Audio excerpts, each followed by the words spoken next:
Mas Kurnia, saya minta tanggapan Anda. Bagaimana Anda melihat kasus ini ke depannya? Apakah pemeriksaan Yasona ini merupakan kemajuan dalam proses mencari Harun Masiku karena suap atau perintangan penyidikan ini kan bisa berkembang ke siapapun tergantung bukti dari penyidik, Mas Kurnia? Ya, dulu kasus ini bahkan sampai sekarang masih menarik perhatian publik.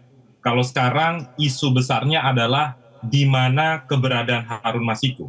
Namun dulu saya ingat betul pada termin waktu Januari, Februari, dan Maret tahun 2020 ketika KPK ingin membongkar praktik korupsi politik di KPU yang melibatkan kader PDI Perjuangan amat sangat janggal, amat sangat terlihat ada kekuatan besar yang ingin agar kasus ini tidak terungkap. Saya bisa sampaikan buktinya satu persatu. Misalnya, yang pertama, ketika pegawai KPK ingin melakukan penangkapan di satu wilayah di daerah Jakarta Selatan, kala itu pegawai KPK diduga diintimidasi oleh pihak tertentu. Itu tertuang jelas dan publik bisa membaca di berbagai pemberitaan. Yang kedua, salah satu penyidik KPK tiba-tiba ingin dipulangkan paksa oleh KPK ke kepolisian.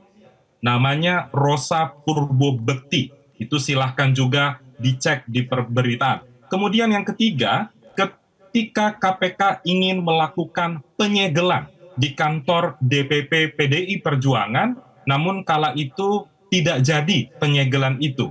Tentu menjadi pertanyaan bagi kita, kalau dalam fase penyelidikan ingin disegel, maka seharusnya ketika proses penyidikan akan digeledah.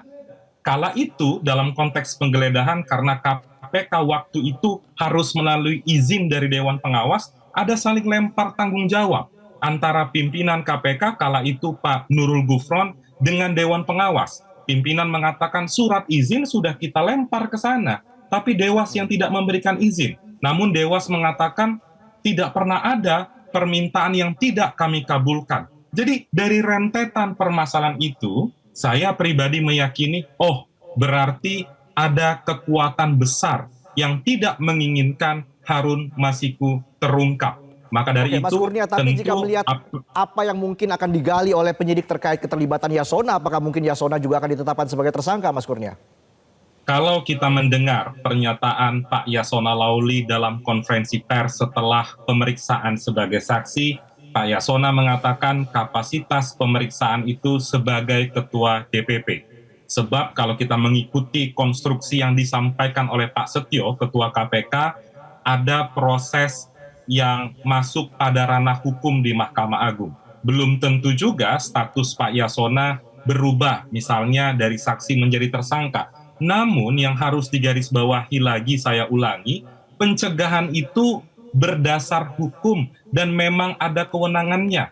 Jadi kalau dicegah berpergian ke luar negeri, berarti penyidik menganggap orang tersebut dibutuhkan keterangannya. Untuk apa? Untuk membantu proses penyidikan. Jadi sebenarnya ketika seseorang dicegah, tidak ada labelisasi hukum di sana. Jelajahi cara baru mendapatkan informasi. Download Metro TV Extend sekarang.